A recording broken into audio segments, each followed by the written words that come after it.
In phlebotomy, there are certain medical terminology words that you need to know. Just in general, for you to pass your exam, they're going to ask you questions about these because they fall under the category of pre-analytical error. Now, if you're ever on my lives, you hear me throw this word out a lot, pre-analytical errors. What does that mean? It means that the phlebotomist did something before sending out that sample, whether it was mislabeled, whether the sample has been hemolyzed, something to do with the tourniquet, something happened to the patient, something happened with that sample before it was sent off to the lab. Now, here are the 5 H terms that you need to know. Okay, here it is. Hopefully you guys can see it. The first one is hemoconcentration. Hemoconcentration. What is it? Let's write it down together. The definition of hemoconcentration is the abnormal ratio value between plasma and formed elements. Remember, formed elements are your red blood cells, white blood cells, and your platelets. Erythrocytes, leukocytes, and thrombocytes. These are what makes up the whole blood components, okay? That is 45% of whole blood. Remember, in whole blood, you have plasma, platelets, red blood cells, white blood cells. These are the elements of what makes up whole blood. Now, what does hemoconcentration have to do with phlebotomy? Why is it part of my pre-analytical error?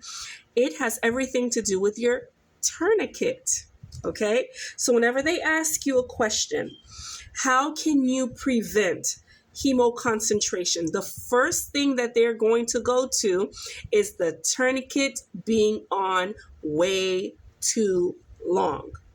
So make that make sense. If I know that the tourniquet is supposed to stay on for 60 seconds, no more than a minute, if it stays on longer than that, your sample will become hemoconcentrated. That means when it is sent to the lab, my values will fluctuate because I left that tourniquet on way too long. Another thing that can cause hemoconcentration can be the fist pumping. That is another one. There's other few, but the ones that we will focus on with hemoconcentration, the abnormal ratio value of your plasma-informed elements will be caused by the tourniquet being on too long, past 60 seconds, and the vigorous pumping. The next term that we have, hemolysis. What is it?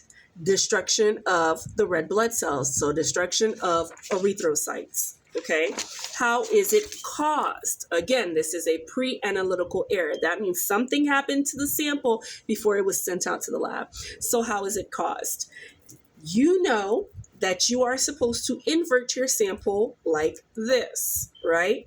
Whenever we invert, know the definition: to gently mix the additive with the blood.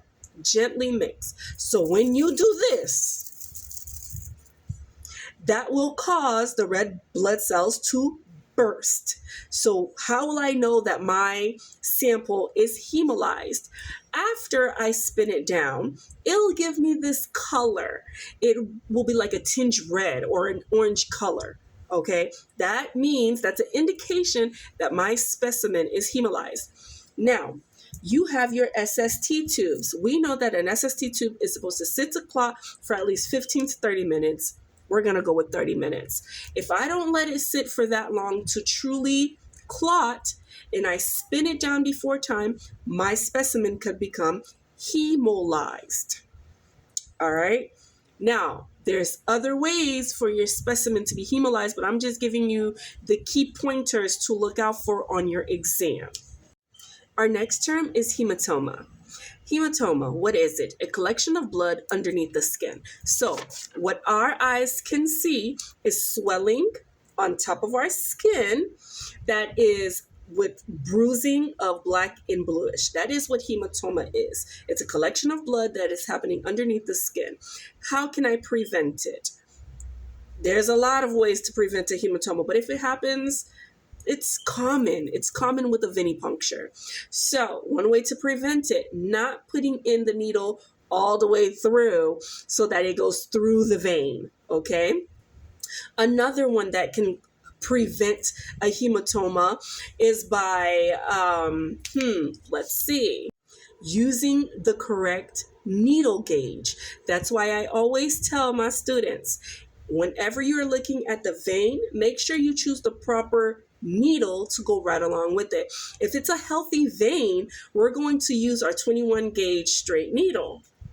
If it's a small fragile vein or a pediatric patient, we're going to use our small butterfly needle. That is our 23 gauge. All right. So ways to prevent it is by not going through the vein, choosing the proper needle gauge, and make sure that sometimes you may have the needle and the vacuum of the tube. It can pull out a lot. Okay, it can suction more with using, different needles in the tubes. Be careful with that. Now, let's say this happens. What can I do to help my patient? Apply pressure.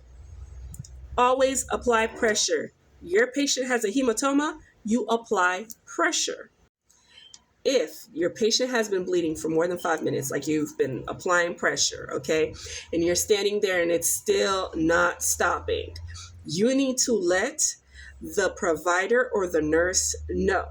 If it has been 5 minutes, you're standing there applying pressure, let them know something is wrong. Now we have our next term, hemostasis. Hemostasis is promoting clotting. That is when the body is bringing everything back together. That's when all your platelets are coming back together so that blood can stop. That bleeding can stop. That little hole where we made that venipuncture will start to clot together, create that scab so you can stop bleeding. That is promoting hemostasis. Okay, hemostasis goes right along with coagulation. They go hand in hand together. That is what that term means. We are promoting clotting. How do you do that? By applying pressure. Last H word is homeostasis. Homeostasis is when the body is balanced. It's at ease, right? It's healthy. It's not in a fight or flight mode. It's healthy. Everything is working how it should be. It's balanced. That is what that term means. So I've explained to you hemoconcentration, hematoma, hemolysis, homeostasis, and hemostasis. Remember these terms, go back, read up on it. If you have the phlebotomy study guide, I actually have a voiceover where I explain and go into more details about it. If you're interested, let me know. I have that in the Prep for NHA ebook, or if you're not interested in the PowerPoints, I have that information in the phlebotomy study guide. It's everywhere for you guys. And if you don't want to go that route, look it up in your textbook. Study these terms. You will come across these terms on your exam. It doesn't matter which exam.